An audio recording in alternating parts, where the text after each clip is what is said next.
ಆ, ಒಂದು ಸಂತೋಷದ ವಿಚಾರ ಅಂತಂದ್ರೆ ಇವತ್ತು ಅವರು ತಮ್ಮ ಮೇಲೆ ಇರುವ ಹೊರೆಯನ್ನ, ರಾಜ್ಯದ ಮೇಲಿರುವ ಹೊರೆಯನ್ನ ಅದನ್ನ ಸ್ಪಷ್ಟವಾಗಿ ಅರ್ಥ ಮಾಡ್ಕೊಂಡಿದ್ದಾರೆ ಅಂತ ಅನ್ಕೊಳ್ತೀನಿ.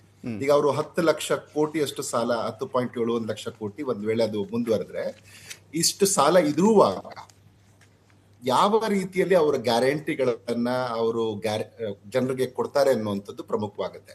ಈಗ ಒಂದ್ ಅಂದಾಜನ್ನ ಮಾಡ್ಕೊಂಡ್ರೆ ನೋಡಿ, ಅವ್ರು ಕೊಟ್ಟಿರುವಂತ ಎಲ್ಲ ಗ್ಯಾರಂಟಿಯನ್ನ ಲೆಕ್ಕ ಹಾಕಿದ್ರೆ ಹತ್ತತ್ರ 1 ಲಕ್ಷ ಕೋಟಿ ಬೇಕಾಗತ್ತೆ. ಇದು ಹಿಂದಿನ ಸರ್ಕಾರಕ್ಕೆ ನೀವು ಹೋಲಿಸಿದ್ರೆ ಅವರು 65,167 ಕೋಟಿ ಅವರು DMK ರೆಜಿಮ್ ಅಲ್ಲಿ ಅವರು ವೆಲ್ಫೇರ್ ಪ್ರೋಗ್ರಾಮ್ಸ್ ಅಂತ ಹೆಚ್ಚು ಕಮ್ಮಿ ಇವರಿಗೆ ಬೇಕಾದ ಅರ್ಧದಷ್ಟು ಮಾತ್ರ ಅವರಿಗೆ ಬೇಕಾಗಿತ್ತು ಅಂತ ಬೇಕಾಗಿತ್ತು. ಅಂದ್ರೆ ಅವ್ರದ್ದು ರೆವಿನ್ಯೂ ರೆಸಿಪ್ಟ್ಸ್ ಏನಿದೆ, ಏನು ತಮಿಳ್ನಾಡಿನ ರೆವಿನ್ಯೂ ರೆಸಿಪ್ಟ್ಸ್ ಏನಿದೆ ಅದರ 19.7%, ಅಂದ್ರೆ ಒಂದು 20% ಅಷ್ಟು ಇದ್ರ ಮೇಲೆ ಅವ್ರು ಖರ್ಚು ಮಾಡ್ತಾ ಇದ್ರು. ಈಗ ಇವ್ರು ಕೊಟ್ಟಿರುವ ಗ್ಯಾರಂಟಿಗಳನ್ನ ಒಂದ್ ವೇಳೆ ಪೂರ್ಣಗೊಳಿಸಿದ್ರೆ ಹತ್ತತ್ರ 30% ರೆವಿನ್ಯೂ ರೆಸಿಪ್ಟ್ ಅನ್ನ ಖರ್ಚು ಮಾಡ್ಬೇಕಾಗತ್ತೆ. ಸೊ ಇದು ತುಂಬಾ ಪ್ರಮುಖವಾದಂತ ವಿಚಾರ. ಯಾಕೆ ಇದು ಪ್ರಮುಖವಾದ ವಿಚಾರ ಅಂದ್ರೆ, ಈಗ ಅವ್ರು ಒಪ್ಕೊಳ್ತಾ ಇದಾರೆ ನನ್ನ ಮೇಲೆ 10 ಲಕ್ಷ ಕೋಟಿ ಹೊರೆ ಹೊರಿಸಿದ್ದಾರೆ ಅಂತ. ಈಗಾಗ್ಲೇ ಅದನ್ನ ತಗೊಂಡು ಮುಂದೆ ಹೋಗೋದು ಹೇಗೆ ಅನ್ನುವಂಥದ್ದು. ಈಗಾಗ್ಲೇ ಪ್ರತಿ ವರ್ಷ ಇಂಟ್ರೆಸ್ಟ್ ಅವ್ರು ಕಟ್ಬೇಕಾಗಿರೋ ತಮಿಳ್ನಾಡು ಈಗಾಗ್ಲೇ 69,114 ಕೋಟಿ. ನಾನು ಇದನ್ನ ಹೊಸ ಸಾಲದ ಹೊರತಾಗಿ ಹೇಳ್ತಿರೋದು, ಹಳೆ ಸಾಲಕ್ಕೆ ಕಟ್ಟಬೇಕಾಗಿರೋದು 69,114 ಕೋಟಿ ರೂಪಾಯಿಯನ್ನ ಅವರು ಪ್ರತಿ ವರ್ಷ ತೆರಿಗೆಯ ಇದು ಇಂಟ್ರೆಸ್ಟ್ ಬಡ್ಡಿಗೆ ಕಟ್ಟಬೇಕಾಗಿದೆ. ಸೊ ಬಡ್ಡಿ ಕಟ್ಟುವಂತ ಸ್ಥಿತಿಯಲ್ಲಿ ಯಾವ ರೀತಿಯಲ್ಲಿ ನಿಭಾಯಿಸ್ತಾರೆ ಅನ್ನುವಂಥದ್ದು ನಿಜವಾಗ್ಲೂ ದೊಡ್ಡ ಚಾಲೆಂಜ್ ಇದೆ. ಯಾಕೆಂತಂದ್ರೆ ಒಂದು ವೇಳೆ ಇದನ್ನ ಪೂರ್ಣವಾಗಿ ಅವ್ರೇನಾದ್ರೂ ನಾನು ಹೇಳಿದಂಗೆನೆ ನಡ್ಕೊಳ್ತೀನಿ ಅಂತ ಎಲ್ಲವನ್ನ ಕೊಡ್ಲಿಕ್ಕೆ ಶುರು ಮಾಡಿದ್ರೆ ಆಗ ಖಂಡಿತ ತಮಿಳ್ನಾಡಿನ ಎಕ್ಸ್ಚೆಕರ್ ಅವ್ರು ಏನು ಆಗ್ತಾ ಇದ್ದಾರೆ ಹೊರೆ ಅಂತಿದಾರಲ್ಲ, ಅದು ಪೂರ್ತಿ ಡೆವಲಪ್ಮೆಂಟಲ್ ಎಕ್ಸ್ಪೆಂಡಿಚರ್ಗೆ ಇರೋದಿಲ್ಲ ದುಡ್ಡು ಅನ್ನೋಂಥದ್ದನ್ನ ನಾನು ಸ್ಪಷ್ಟವಾಗಿ ಹೇಳ್ತೀನಿ. ಸರ್, ಯಾವತ್ತೂ ಕೂಡ ಉಚಿತ ಯೋಜನೆಗಳು ನಮ್ಮ ರಾಜ್ಯದಲ್ಲೇ ನೋಡ್ತಾ ಇದ್ದೀವಿ. ಉಚಿತ ಯೋಜನೆಗಳು ಯಾವತ್ತಿದ್ರು ಕೂಡ ಅಭಿವೃದ್ಧಿಗೆ ಮಾರಕ ಅನ್ನೋದು ನಮ್ಮ ರಾಜ್ಯವೂ ಸೇರಿದಂತದ್ದು ಒಂದು ನಿದರ್ಶನವಾಗಿ ನಿಲ್ತಾ ಇದೆಯಲ್ಲ ಅಂತ. ಅಲ್ಲ, ಖಂಡಿತವಾಗಿಯೂ ಇದು ನೋಡಿ, ಸ್ಯಾಲರೀಸ್ ಅಲ್ಲಿ ಈಗ 44% ಅಷ್ಟು ಕನ್ಸ್ಯೂಮ್ ಮಾಡುತ್ತೆ. ಪೆನ್ಷನ್ ಇನ್ನೊಂದು 10-18%, ಇನ್ನ ಬಡ್ಡಿ ಒಂದು 27%. ಈ ತರ ಎಲ್ಲ ಹೋದ್ರೆ ಕಮಿಟೆಡ್ ಎಕ್ಸ್ಪೆಂಡಿಚರ್ ಜಾಸ್ತಿ ಆಗ್ಬಿಟ್ರೆ ಅದ್ರ ಜೊತೆಗೆ ಇವನ್ನ ನಾವು ಒಪ್ಕೊಂಡಿರುವ 1 ಲಕ್ಷ ಕೋಟಿಯನ್ನು ನಾವು ಕೊಡ್ಲಿಕ್ಕೆ ಅವ್ರ ತಮಿಳ್ನಾಡು ಸರ್ಕಾರ ಯೋಚನೆ ಮಾಡಿದ್ರೆ ಆಗ ಖಂಡಿತ ಡೆವಲಪ್ಮೆಂಟಲ್ ಎಕ್ಸ್ಪೆಂಡಿಚರ್ಗೆ ಹಣ ಅಲ್ಲಿ ಖಂಡಿತ ಕೊರತೆ ಆಗತ್ತೆ. ಆದ್ರೆ ಒಂದು ಅಡ್ವಾಂಟೇಜ್ ಏನಿದೆ ಕರ್ನಾಟಕಕ್ಕೂ ತಮಿಳ್ನಾಡಿಗೂ ಅಂತಂದ್ರೆ, ಅವರಲ್ಲಿ ಏನ್ ಮಾಡಿದ್ದಾರೆ ಅಂದ್ರೆ ಮಾನೋಪಲಿ ಇಟ್ಕೊಂಡಿದ್ದಾರೆ ಈ ಎಕ್ಸೈಸ್ ನ. ಎಸ್ಪೆಷಲಿ ಅವ್ರೇನ್ ಮಾಡಿದ್ದಾರೆ, ಟಸ್ಮಾಕ್ ಅಂತ ಮಾಡಿ ಇಂಡಿಯನ್ ಮೇಡ್ ಫಾರಿನ್ ಲಿಕ್ಕರ್ ನ ಪೂರ್ತಿಯಾಗಿ Tamil Nadu state marketing corporation limited ಅಂತ ಒಂದು ಟಸ್ಮಾಕ್ ಮಾಡ್ಕೊಂಡು ಅದ್ರ ಮೂಲಕನೇ ಮಾರಾಟ ಮಾಡ್ತಾರೆ. ಹಂಗಾಗಿ ಅದರಲ್ಲಿ ಜನಕ್ಕೆ ಏನ್ ಇಲ್ಲಿಂದ ಕೊಟ್ಟಿರ್ತಾರೆ ಈ ಉಚಿತ ಯೋಜನೆಗಳ ಮೂಲಕ, ಅಲ್ಲಿ ಅವ್ರದೇ ಅಂಗಡಿಗಳ ಮೂಲಕ ಮಾಡೋದ್ರಿಂದ ಪೂರ್ಣ ಲಾಭ ಸರ್ಕಾರಕ್ಕೆ ಬರ್ತಿರೋದ್ರಿಂದ ಆ ಅಡ್ವಾಂಟೇಜ್ ಅವ್ರಿಗಿದೆ. ಇನ್ನೊಂದು ಅಡ್ವಾಂಟೇಜ್ ನನಗೆ ಅರ್ಥ ಆಗದೆ ಇರೋದೇನು ಅಂತಂದ್ರೆ, ತಮಿಳ್ನಾಡು ಅಂತ ಇವಾಗ ಇಡೀ ಭಾರತಕ್ಕೆ ಅತ್ಯಂತ ಹೆಚ್ಚು ಗ್ರೋತ್ ಲಾಸ್ಟ್ ಫೈನಾನ್ಷಿಯಲ್ ಇಯರ್ ಕೊಟ್ಟಂತ ರಾಜ್ಯದಲ್ಲಿ ಇಷ್ಟೊಂದು ಫ್ರೀಬಿಯ ಅಗತ್ಯ ಇತ್ತ ಅನ್ನುವಂಥದ್ದನ್ನ ಅವ್ರು ಮತ್ತೆ ಆ ರಾಜಕಾರಣಿಗಳು ಯೋಚನೆ ಮಾಡ್ಬೇಕು ಅಂತ ನಾನು ಅನ್ಕೊಳ್ತೀನಿ. ಯಾಕೆಂತಂದ್ರೆ ಅಲ್ಲಿ ನೋಡಿ, ಭಾರತದಲ್ಲಿ ಬಹುತೇಕ ರಾಜ್ಯಗಳಲ್ಲಿ ಕೃಷಿಯೇತರ ರಾಜ್ಯಗಳು ಅಂತ ಯಾವ್ದಾದ್ರು ನೀವು ಲೆಕ್ಕ ಹಾಕಿದ್ರೆ ಬೆರಳೆಣಿಕೆ ಎಷ್ಟು ಸಿಗುತ್ತೆ. ಅದರಲ್ಲಿ ತಮಿಳ್ನಾಡು ಲೀಡಿಂಗ್ ಅಲ್ಲಿ ಇರುತ್ತೆ. ಯಾಕಂದ್ರೆ 78.2% ಜನ ನಾನ್ ಫಾರ್ಮ್ ಸೆಕ್ಟರ್ ಅಲ್ಲಿ ತಮಿಳ್ನಾಡಲ್ಲಿ ಇದ್ದಾರೆ. ಇಂಥದೊಂದು ರಾಜ್ಯದಲ್ಲಿ ಈ ರೀತಿಯಾಗಿ ಹಣವನ್ನ ಖರ್ಚು ಮಾಡುವಂತದ್ದು ನನಗೆ ನಿಜವಾಗ್ಲೂ ಆಶ್ಚರ್ಯ ತರುತ್ತೆ. ಖಂಡಿತ ಏನೇ ಪ್ರಯತ್ನ ಪಟ್ಟರು ಅವ್ರು ಕೊಟ್ಟಿರುವ ಎಲ್ಲ ಗ್ಯಾರಂಟಿಗಳನ್ನ ಅಥವಾ ಎಲ್ಲ ಪ್ರಾಮಿಸ್ ಗಳನ್ನ ಈಡೇರಿಸಲಿಕ್ಕೆ ಖಂಡಿತ ಕಷ್ಟ ಆಗತ್ತೆ. ಅದನ್ನ ಹಂತ ಹಂತವಾಗಿ ಮಾಡಿ ಅದನ್ನೇನಾದ್ರು ಲಿಮಿಟ್ ಮಾಡಿದ್ರೆ ಬಡವರಿಗೆ ಮಾತ್ರ ಅಂತ ಯೋಚನೆ ಮಾಡಿದ್ರೆ ಮಾತ್ರ ಒಂದಷ್ಟು ಮಟ್ಟಿಗೆ ಸಫಲರಾಗಬಲ್ಲರು. ಯಾಕೆಂತಂದ್ರೆ ಈಗಿರುವಂತ ತಮಿಳ್ನಾಡಿನ ಆರ್ಥಿಕ ಸ್ಥಿತಿಯನ್ನ, ಅವರ ಟೋಟಲ್ ಬಜೆಟಿನ ಗಾತ್ರ, ಖರ್ಚು ಮಾಡ್ತಾ ಇರೋದು ಎಲ್ಲವನ್ನ ಗಮನಿಸಿದ್ರೆ ಅದು ನಮ್ಗೆ ಸ್ಪಷ್ಟವಾಗಿ ಕಾಣುತ್ತೆ. ಈಗ ನೋಡಿ, ಅವ್ರು ಕೊಟ್ಟಿರುವಂತ ಕೆಲವು ಗ್ಯಾರಂಟಿಗಳ ಬಗ್ಗೆ ಯೋಚನೆ ಮಾಡಿದ್ರೇನು ನಾವು ಈಗ ವುಮೆನ್ಗೆ ಡೈರೆಕ್ಟ್ ಬೆನಿಫಿಟ್ ಟ್ರಾನ್ಸ್ಫರ್ ಮೂಲಕ 2,500 ಪ್ರತಿ ತಿಂಗಳಿಗೆ ಕೊಡ್ತೀವಿ ಅಂತ ಅವ್ರು ಯೋಚನೆ ಮಾಡಿದ್ರೆ ಅಲ್ಲಿ 1.57 ಕೋಟಿ ಜನ ಮಹಿಳಾ ಫಲಾನುಭವಿಗಳಿದ್ದಾರೆ. ಹೆಚ್ಚು ಕಮ್ಮಿ 47,000 ಕೋಟಿ ಅದಕ್ಕೆ ಹಣ ಬೇಕು. ಆದ್ರೆ ನಾನಿಲ್ಲಿ ಹೇಳೋದೇನು ಅಂತಂದ್ರೆ, ಪ್ರತಿಯೊಂದನ್ನು ಕೇವಲ ಎಜುಕೇಶನ್ ಮತ್ತೆ ಹೆಲ್ತ್ ಗೆ ಸೀಮಿತಗೊಳಿಸುವಂತೆ ಮಾತ್ರನೇ ಮಾಡಿ ಮಿಕ್ಕೆಲ್ಲವನ್ನ ಎಲ್ಲ ರಾಜಕೀಯ ಪಕ್ಷಗಳು ಯೋಚನೆ ಮಾಡಿ ಅವುಗಳನ್ನ ಬಿಡೋಕ್ ಸಾಧ್ಯ ಆದ್ರೆ ಆಗ ಭಾರತದ ಆರ್ಥಿಕತೆ ಉತ್ತಮಗೊಳ್ಳುತ್ತೆ ಅಂತ ನನಗನ್ಸುತ್ತೆ. ಈಗ ಇಲ್ಲಿ ನೋಡಿ, ಮೊದ್ಲಿಗಾಗ್ಲೇ ಪ್ರಯತ್ನ ಪಟ್ಟಿತ್ತು. ADMK ಗವರ್ಮೆಂಟ್ ಇದ್ದಾಗ್ಲೇನೆ 8 ಗ್ರಾಮ್ ತಾಳಿಯನ್ನ ಕೊಡುವಂತ ಯೋಚನೆ ಮಾಡಿತ್ತು, ಅದನ್ನ ಕೊಡ್ತಾ ಇತ್ತು. ಅನಂತರ 2022ನೇ ಇಸ್ವಿಯಲ್ಲಿ ಇದು ಆಗದಿಲ್ಲ, ಇದು ಕಷ್ಟ ಆಗತ್ತೆ ಆರ್ಥಿಕತೆಗೆ ಅಂತ ಹೇಳಿ ಅಲ್ಲಿ ತಾಳಿಕು ತಂಗಮ್ ಅಂತ ಒಂದು ಸ್ಕೀಮ್ ಅಲ್ಲಿ 8 ಗ್ರಾಮ್ ಚಿನ್ನವನ್ನ ಕೊಡ್ತಾ ಇದ್ರು ಆಗ್ಲೇನೆ ಮುಂಚೆನೆ. ಅದು ಖಂಡಿತ ಕಷ್ಟ ಆಗಿದ್ದಿದ್ರಿಂದಲೇ ಅದನ್ನ ಮಾರ್ಪಾಡುಗೊಳಿಸಿ, ಇಲ್ಲ ಅವ್ರಿಗೆ ಹಣಕಾಸಿನ ನೆರವನ್ನ ಕೊಡೋಣ, ಮಂತ್ಲಿ 1,000 ರೂಪಾಯಿ ಈ ತರ ಏನೋ ಬದಲಾವಣೆ ಆಯ್ತದು. ಈಗ ಮತ್ತೆ ಅಲ್ಲಿಗೆ ಹೋದ್ರೆ ಏನಾಗತ್ತೆ, ಈಗ ಬದಲಾಗ್ತಿರುವಂತ ಆರ್ಥಿಕ ಸನ್ನಿವೇಶದಲ್ಲಿ ಅನಿಶ್ಚಿತತೆ ಒಂದೇ ನಿಶ್ಚಿತವಾಗಿರುವಂತ ಸನ್ನಿವೇಶದಲ್ಲಿ ಬಂಗಾರದ ಬೆಲೆ ಕೂಡ ಮಾರುಕಟ್ಟೆಯಲ್ಲಿ ಏರ್ತವನ್ನ ಕಾಣುತ್ತಾ ಇದೀವಿ ನಾವು. ಏರಿಳಿತವನ್ನ ಕಾಣುವಾಗ ನಾವು ಇಂಥದೊಂದು ಆಶ್ವಾಸನೆಯನ್ನ ಕೊಟ್ರೆ ಜನಕ್ಕೆ ಖಂಡಿತ ಯಾವುದೇ ಸರ್ಕಾರಕ್ಕೆ ಅದು ಫೀಸಿಬಲ್ ಆಗಲ್ಲ ಅಂತ ನನ್ಗನ್ಸುತ್ತೆ. ಇವನ್ನ ರೈತರಿಗೆ ಕೊಡುವಾಗ ಒಂದಷ್ಟು ಒಪ್ಕೋಬಹುದು, ಆದ್ರೆ ನೀವು ಪ್ರತಿಯೊಂದರಿಗೂ ಎಲ್ಲರಿಗೂ ಕೊಡ್ತೀವಿ, ಎಲ್ಲಾ ಸೆಕ್ಟರ್ಗೂ ಕೊಡ್ತೀವಿ ಅನ್ನುವಾಗ ಕೊಟ್ರೆ ಸಂತೋಷ ಆಗತ್ತೆ, ಅದ್ರಲ್ಲಿ ಎರಡು ಮಾತಿಲ್ಲ. ಆದ್ರೆ ಅಷ್ಟಕ್ಕೆ ಆರ್ಥಿಕವಾಗಿ ನಮ್ಗೆ ಆ ರಾಜ್ಯ ಸಫಲವಾಗಿದೆಯೇ, ಸದೃಢವಾಗಿದೆಯೇ ಅನ್ನುವಂಥದ್ದನ್ನು ಕೂಡ ಅವ್ರು ಯೋಚನೆ ಮಾಡ್ಬೇಕಾಗಿತ್ತು ಇಂಥದನ್ನೆಲ್ಲ ಯೋಚನೆ ಕೊಡುವಾಗ ಅಂತ ನನ್ಗನ್ಸುತ್ತೆ. ಈಗ್ಲೂ ಏನು ಬಹುಶಃ ಅವರು ಒಂದು ಇದನ್ನ ಮಾಡಿ, ನಾನು ಇಲ್ಲ BPL ಕುಟುಂಬಗಳಿಗೆ ಮಾತ್ರವೇ ಇವುಗಳನ್ನ ಸೀಮಿತಗೊಳಿಸ್ತೀನಿ ಅಂತ ಯೋಚನೆ ಮಾಡಬಹುದು, ಆಗ ಬಹುಶಃ ಯಶಸ್ವಿ ಆಗ್ಬೋದು.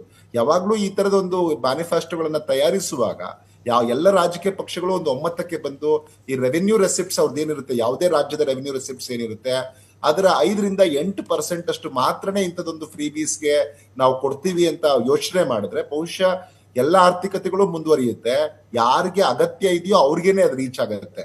ಅದಲ್ಲದೆ ನಾವು ಈ ತರ ಯಥೇಚ್ಛವಾಗಿ ಕೊಡ್ತಾ ಹೋದ್ರೆ, ನೀವು ಗಮನಿಸಿದ್ರೆ ಮೊದಲೆಲ್ಲ ಭಾರತದಲ್ಲಿ ಕೆಲವು ರಾಜ್ಯಗಳು ಈ ತರದ್ದು, ತಮಿಳುನಾಡು ಸೇರಿ ಕೆಲವು ರಾಜ್ಯಗಳು ಮಾತ್ರ ಈ ತರ ಫ್ರೀ ಬೀಸ್ ನ ಕೊಡ್ತಾ ಇತ್ತು. ಆದ್ರೆ ಇವಾಗ ನೋಡಿದ್ರೆ ಅದೊಂಥರ ಎಲ್ಲ ರಾಜ್ಯಗಳಲ್ಲಿ ಎಲ್ಲ ಪೊಲಿಟಿಕಲ್ ಪಾರ್ಟೀಸು ಸೇರ್ಕೊಂಡು ಕಾಂಪಿಟೇಷನ್ಗೆ ಇಳಿದಂಗೆ ಕಾಣಿಸ್ತಾ ಇದೆ. ಈಗ ಹೆಚ್ಚು ಕಮ್ಮಿ ನಮ್ಮಲ್ಲಿ ಹಿಂದಿನ ವರ್ಷದ ಡೇಟಾ ಪ್ರಕಾರನೇ 8.5 ಲಕ್ಷ ಕೋಟಿಯಷ್ಟು ಈ ಫ್ರೀ ಬೀಸ್ಗೆ ಹೋಗ್ತಾ ಇದೆ. ಒಂದ್ ವೇಳೆ ಇದನ್ನು 1 ಲಕ್ಷ, ಇನ್ನೊಂದು 50,000 ಕೋಟಿ ಇವಾಗ ಸೇರಿಸ್ಕೊಂಡ್ರೆ ಅದಕ್ಕೆ ಇನ್ನು ಬೇರೆ ಬೇರೆ ರಾಜ್ಯಗಳೆಲ್ಲ ಆಗುವಾಗ ಅವರು ಹಿಂಗೆ ಕೊಡ್ತಾ ಹೋದ್ರೆ ಖಂಡಿತ ಇದನ್ನೇ ಒಂದು 15 ಲಕ್ಷ ಕೋಟಿ ಆಗ್ಬಿಟ್ರೆ ಇಡೀ ಭಾರತದಲ್ಲಿ ಓವರ್ ಆಲ್ ಡೆಫಿಸಿಟ್ ಭಾರತದ ಏನಾಗತ್ತೆ, ಆಗ 80 ನಮ್ದು ಓವರ್ ಆಲ್ ಇದು ತುಂಬಾ ಕ್ರಾಸ್ ಆಗತ್ತೆ. ಸಾಲ ಕೂಡ ಈಗಾಗ್ಲೇ ನಾವು 82% ಆಗಿದೀವಿ ನಮ್ಮ GDPಗೆ, ರಾಜ್ಯಗಳು ಸೇರ್ಕೊಂಡು ಅದಕ್ಕೆ ಆಗೋದ್ರಲ್ಲಿ ಆಶ್ಚರ್ಯ. ಈಗ ನೋಡಿ, ಈಗ ತಮಿಳ್ನಾಡಿಗೆ ಮೇಜರ್ ಅಡ್ವಾಂಟೇಜ್ ಏನು ಅಂತಂದ್ರೆ ಅವ್ರದ್ದು ಗ್ರೋತ್ ರೇಟ್ ಚೆನ್ನಾಗಿದೆ, ಮತ್ತೆ ನಾನ್ ಫಾರ್ಮ್ ಸೆಕ್ಟರ್ ಅಲ್ಲಿ ಎಂಪ್ಲಾಯ್ಮೆಂಟ್ ಜಾಸ್ತಿ ಇದೆ. ಫ್ಯಾಕ್ಟ್ರೀಸ್ ಕೂಡ ಭಾರತದಲ್ಲಿ ಅತ್ಯಂತ ಹೆಚ್ಚು ರಿಜಿಸ್ಟರ್ಡ್ ಫ್ಯಾಕ್ಟ್ರೀಸ್ ಇರೋದು ತಮಿಳ್ನಾಡಲ್ಲಿ. ಸೊ ಹಂಗಾಗಿ ಆ ಗ್ರೋತ್ ಅಲ್ಲಿ ಅವ್ರಿಗೆ ಚೆನ್ನಾಗಿರೋದು. ಇನ್ನೊಂದೇನು ಅಂತಂದ್ರೆ ಈ ಟಸ್ಮಾಕ್ ಬಗ್ಗೆ ನಾನು ಏನ್ ಹೇಳಿದ್ನಲ್ಲ, ಇದು ಸರ್ಕಾರನೇ ನಡೆಸೋದ್ರಿಂದ ಅವರೇನೆ ಪ್ರೊಕ್ಯೂರ್ ಮಾಡ್ಕೊಳ್ಬಹುದು, ಅವರೇ ಡಿಸ್ಟ್ರಿಬ್ಯೂಟ್ ಮಾಡ್ತಾರೆ, ಲಿಕ್ಕರ್ನ ರಿಟೈಲ್ ಕೂಡ ಅವರೇ ಮಾರೋದ್ರಿಂದ, ಅದರ ಇಲ್ಲಿನ ರೀತಿಯಲ್ಲಿ ಯಾವುದೇ ಒಂದು ಪ್ರೈವೇಟ್ ಡಿಸ್ಟ್ರಿಬ್ಯೂಷನ್ ಇಲ್ಲದೆ ಇರೋದ್ರಿಂದ ಪೂರ್ತಿಯಾಗಿ ಅದು ಸರ್ಕಾರಕ್ಕೆ ಹಣ ಹೋಗುತ್ತೆ ಅನ್ನುವಂಥದ್ದು ನಮ್ಗೆ ಒಂದು ಪ್ರಮುಖವಾದ ವಿಚಾರ.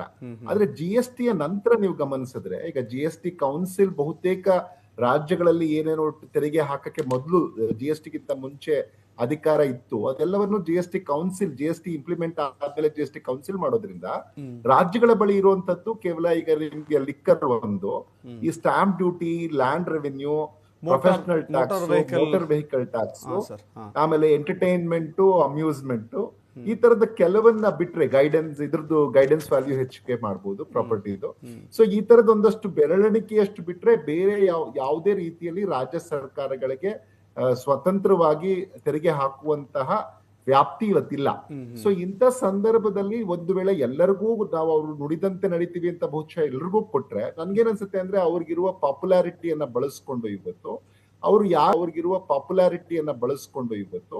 ಅವರು ಯಾರು ಉಳ್ಳವರಿದ್ದಾರೆ, ಯಾರಿಗೆ ಅಗತ್ಯ ಇಲ್ಲ, ಇದು ಯಾರು ನಿಜವಾಗ್ಲೂ ಸಿರಿವಂತರಿದ್ದಾರೆ, ಕೇವಲ ಬಡವ್ರು ಮಾತ್ರ ತಗೊಳ್ಳಿ ಅಂತ ಕರೆ ಕೊಟ್ರೆ ಒಂದಷ್ಟು ಜನ ಆ ರೀತಿಯಲ್ಲಿ ನಡ್ಕೊಂಡ್ರೆ, ಯಾಕಂದ್ರೆ ಅದು ಬಹಳ ಕಷ್ಟ ಸಾಧ್ಯ ಇದೆ ಸರ್. ನಮ್ಮ ದೇಶದಲ್ಲಿ ಬಹಳ ಕಷ್ಟ ಸಾಧ್ಯ ಇದೆ ಅಂತ ಹೇಳಿದ್ರೆ, ಉಜ್ವಲ ಯೋಜನೆಯಲ್ಲಿ ಸಬ್ಸಿಡಿ ಬಿಟ್ಕೊಡಿ, ಗಿವ್ ಅಪ್ ಮಾಡಿ ಅಂತ ಈ ದೇಶದ ಪ್ರಧಾನಿ ಕರೆ ಕೊಟ್ಟರು ಕೂಡ ಯಾರು ಬಿಟ್ಕೊಟ್ಟಿದ್ದು ಬಹಳ ಕಮ್ಮಿ. ಅಲ್ಲ, ಪ್ರಧಾನಿ ಹೇಳಿದಾಗ ಒಂದಷ್ಟು ಜನ ಬಿಟ್ಟಿದ್ರು, ಇವರು ಆಗ ಹೇಳಿದಾಗ ಒಂದಷ್ಟು ಜನ ಬಿಟ್ರೆ ಅದೊಂದಷ್ಟು ಹೊರೆ ಕಡಿಮೆ ಆಗಬಹುದು. ಬಿಟ್ರೆ ಪೂರ್ತಿಯಾಗಿ ಇಂಪ್ಲಿಮೆಂಟ್ ಮಾಡಿದ್ರೆ, ನಾನು ಒಂದ್ ಕಡೆ ಓದ್ತಾ ಇದ್ದೆ, ಅವರು ಬಹುತೇಕ ಇದನ್ನ ಅವ್ರು ಎಲ್ಲವನ್ನ ಅವ್ರು ಏನೇನು ಎಲೆಕ್ಷನ್ ಮ್ಯಾನಿಫೆಸ್ಟೋ ಅಲ್ಲಿ ಕೊಟ್ಟಿದ್ದಾರೆ ಅದು ಹೆಚ್ಚು ಕಮ್ಮಿ 200 ಚಿಲ್ಲರೆಯಷ್ಟು ಪ್ರಾಮಿಸಸ್ ಇದೆ ಅನ್ನುವಂಥದ್ದನ್ನು ಕೂಡ ಓದ್ತಾ ಇದೆ. ಒಂದ್ ವೇಳೆ ಅವೆಲ್ಲವನ್ನ ಇಂಪ್ಲಿಮೆಂಟ್ ಮಾಡ್ತೀವಿ ಅಂತ ಹೊರಟ್ಬಿಟ್ರೆ ಖಂಡಿತ ಕಷ್ಟ ಆಗತ್ತೆ. ಮೇಜರ್ನ ಹಂತವಾಗಿ ಕೊಟ್ಕೊಂಡು ಒಂದಷ್ಟು ಆರ್ಥಿಕತೆಯನ್ನು ಕಡೆಗೂ ಗಮನ ಕೊಟ್ರೆ, ಅದರ ಆರ್ಥಿಕ ಶಿಸ್ತನ್ನ ಗಮನ ಕೊಟ್ಕೊಂಡು ಹೋದ್ರೆ ಆಗ ಬಹುಶಃ ತಮಿಳ್ನಾಡು ಇವತ್ತೇನು ಲಾಸ್ಟ್ ಇಯರ್ ಗ್ರೋತ್ ಇದೆ, ಹೆಚ್ಚು ಕಮ್ಮಿ 16% ಗ್ರೋತ್ ಏನಿದೆ, ಭಾರತದ ಆವರೇಜ್ ಗಿಂತ ಜಾಸ್ತಿ ಗ್ರೋತ್ ಇತ್ತು. ಅದನ್ನ ಹಂಗೆ ಕಂಟಿನ್ಯೂ ಮಾಡಿಕೊಂಡು ಅವರ ಆರ್ಥಿಕತೆಯನ್ನು ಸದೃಢಗೊಳಿಸ್ಕೊಂಡು ಯಾರಿಗೆ ಅಗತ್ಯ ಇದೆ ಅವ್ರಿಗೆ ಮಾತ್ರ ಕೊಡ್ತಾ ಹೋದ್ರೆ, ಅಂದ್ರೆ ಏನು ಬಡತನದ ರೇಖೆಗಿಂತ ಕೆಳಗಡೆ ಇರ್ತಾರಲ್ಲ ಆ ಜನಕ್ಕೆ ಮಾತ್ರ ಕೊಡ್ತಾ ಹೋದ್ರೆ ಅವಾಗ ಏನು ತೊಂದರೆ ಆಗಲ್ಲ. ಇಲ್ಲ ನಾನು ಎಲ್ರಿಗೂ ಕೊಡ್ತೀವಿ ಅಂತ ಹೋದ್ರೆ ಖಂಡಿತ ತೊಂದರೆ ಆಗತ್ತೆ. ಯಾಕಂದ್ರೆ ನೀವು ಇವ್ರದ್ದು ನೋಡಿ ಪ್ರತಿಯೊಂದಲ್ಲ, ಇಲ್ಲ ನಾನು ಎಲ್ರಿಗೂ ಕೊಡ್ತೀವಿ ಅಂತ ಹೋದ್ರೆ ಖಂಡಿತ ತೊಂದರೆ ಆಗತ್ತೆ. ಯಾಕಂದ್ರೆ ನೀವು ಇವ್ರದ್ದು ನೋಡಿ ಪ್ರತಿಯೊಂದು ಈ ಫ್ರೀ LPG ಇಂದಾನೆ ಹೆಚ್ಚು ಕಮ್ಮಿ 9,990 ಕೋಟಿ ಅಂದಾಜು ಮಾಡೋದು, 900 ರೂಪಾಯಿ ಪರ್ ಸಿಲಿಂಡರ್ ಹಾಕಿದ್ರೆ.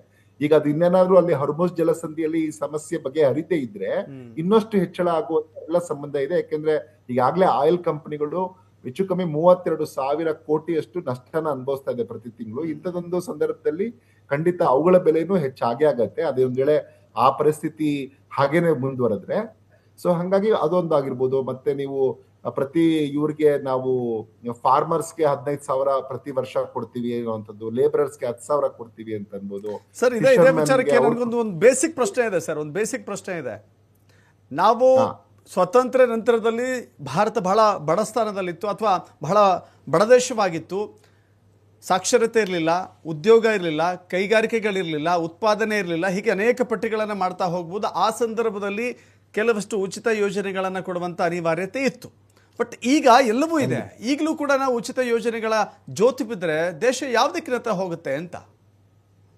ನಿಜ, ನೀವು ಹೇಳ್ತಿರೋದು ಖಂಡಿತ ಸತ್ಯ ಇದೆ. ಯಾಕೆಂತಂದ್ರೆ ಅವಾಗ ನಮ್ಮಲ್ಲಿ ಕೇವಲ ಲಿಟ್ರಸಿ ಸ್ವತಂತ್ರ ಬಂದಾಗ 17% ಇತ್ತು. ಅದರಲ್ಲೂ ಮಹಿಳಾ ಸಾಕ್ಷರತೆ ತುಂಬಾ ಕಡಿಮೆ ಇತ್ತು.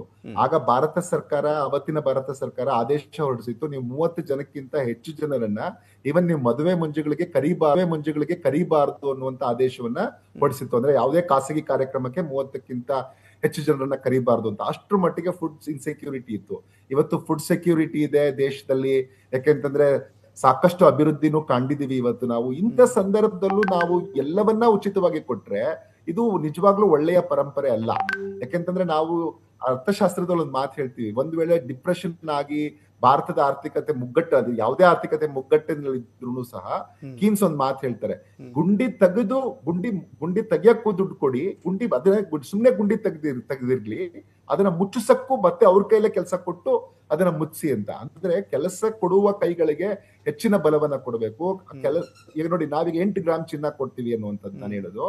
ಈಗ ಅವನಿಗೆ ನೀವು ಒಳ್ಳೆಯ ಕೌಶಲ್ಯ ಕೊಟ್ರೆ, ಅವ್ನಿಗೆ ಕೆಲಸ ಕೊಡಿಸಿದ್ರೆ, ನೀವು ಕೆಲಸ ಸಿಗುವಂತ ಆದ್ರೆ ಅವ್ನಿಗೆ 80 ಗ್ರಾಮ್ ಬೇಕಾದ್ರೂ ಚಿನ್ನ ಅವ್ನು ಕೊಂಡ್ಕೊಳ್ತಾನೆ ಅವಂದೇ ಆದಾಯದಲ್ಲಿ.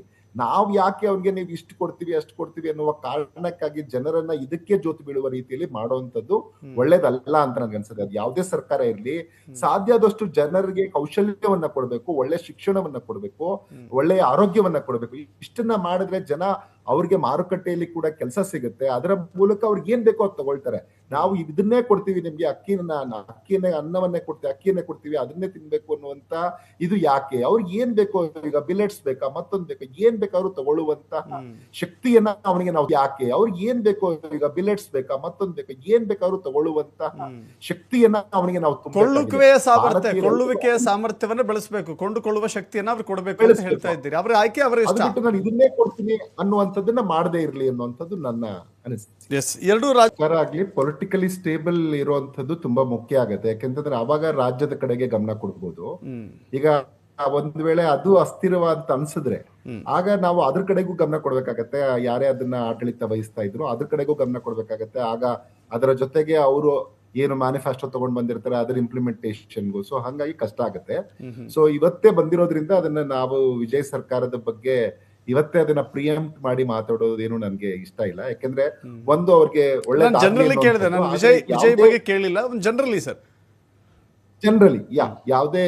ಯಾವುದೇ ಇದಾಗ್ಲಿ, ನೀವು ಹಿಂದೆನೂ ನೋಡಿ ಇತಿಹಾಸನ ನೋಡಿದ್ರೇನು ಸಹ ಯಾವಾಗ ಕೊಯಲೇಷನ್ ಗವರ್ಮೆಂಟ್ ಇದೆ ಅಲ್ಲಿ ತುಂಬಾ ಪ್ರೆಸ್ಸಿಂಗ್ ಪಾರ್ಟ್ನರ್ಸ್ ಇರ್ತಾರೆ, ಕೆಲವರು ಕಂಪೆಲ್ಲಿಂಗ್ ಪಾರ್ಟ್ನರ್ಸ್ ಇರ್ತಾರೆ. ಅವಾಗೆಲ್ಲವೂ ಆರ್ಥಿಕವಾಗಿ ದುರ್ಬಲರಾಗಿದ್ದೀವಿ. ಹಿಂದೆನೂ ನೀವು ಗಮನಿಸಿದ್ರೆ ಯಾವ ಸರ್ಕಾರಗಳು ಯಾವ್ಯಾವ ಟೈಮಲ್ಲಿ ಬಿದ್ದಿದೆ ನೋಡಿ ನೀವು ಗಮನಿಸಿದ್ರೆ, ಆಗ ಭಾರತದ ಆರ್ಥಿಕ ಪರಿಸ್ಥಿತಿ ಕೂಡ ದುಸ್ಥಿರವಾಗಿರುತ್ತೆ. ಯಾವುದೇ ರಾಜ್ಯದಾಗ್ಲಿ ರಾಜ್ಯದ ಆರ್ಥಿಕ ಪರಿಸ್ಥಿತಿನೂ ದುಸ್ತರವಾಗುತ್ತೆ. ಸೊ ಯಾವಾಗ್ಲೂ ಪೊಲಿಟಿಕಲಿ ಕೂಡ ಸ್ಟೇಬಲ್ ಆಗಿರ್ಬೇಕು. ಆಗ ಬೋಲ್ಡ್ ಆಗಿ ಎಕನಾಮಿಕ್ ಡಿಸಿಷನ್ಸ್ ಅನ್ನ ತಗೊಳ್ಳಿಕ್ಕೆ ಸಾಧ್ಯ ಆಗುತ್ತೆ. ತುಂಬಾ ಪ್ರೆಷರ್ ಇರುವಂತಹ ಪಾರ್ಟ್ನರ್ಸ್ ಇದ್ರೆ, ಪ್ರೆಷರ್ ಹಾಕುವಂತ ಪಾರ್ಟ್ನರ್ಸ್ ಇದ್ರೆ, ಅವರ ಡಿಮ್ಯಾಂಡ್ಸ್ ಅನ್ನ ಫುಲ್ಫಿಲ್ ಮಾಡುವುದ್ರಲ್ಲೇನೆ ಬಹುತೇಕ ಟೈಮ್ ಕಳೆದು ಹೋಗುತ್ತೆ. ಮತ್ತೆ ಎಲ್ಲಿ ಅವ್ರನ್ನ ಉಳಿಸ್ಕೊಳ್ಳುವ ಒಂದು ಇದರಲ್ಲೇನೆ ಅನಿಶ್ಚಿತತೆಯಲ್ಲೇನೆ ಇನ್ನು ಮಿಕ್ಕ ಎಲ್ಲ ಸಮಯ ಹೋಗೋದ್ರಿಂದ ಸಾಕಷ್ಟು ತೊಂದರೆ ಆಗುತ್ತೆ. ಅದು ಹೋಗಿ ಒಂದ್ ವೇಳೆ ಸ್ಟೆಬಿಲಿಟಿ ಇದ್ರೆ ಆಗ ಬೋಲ್ಡ್ ಡಿಸಿಷನ್ಸ್ ತಗೋಬಹುದು, ತಗೋಬಹುದು.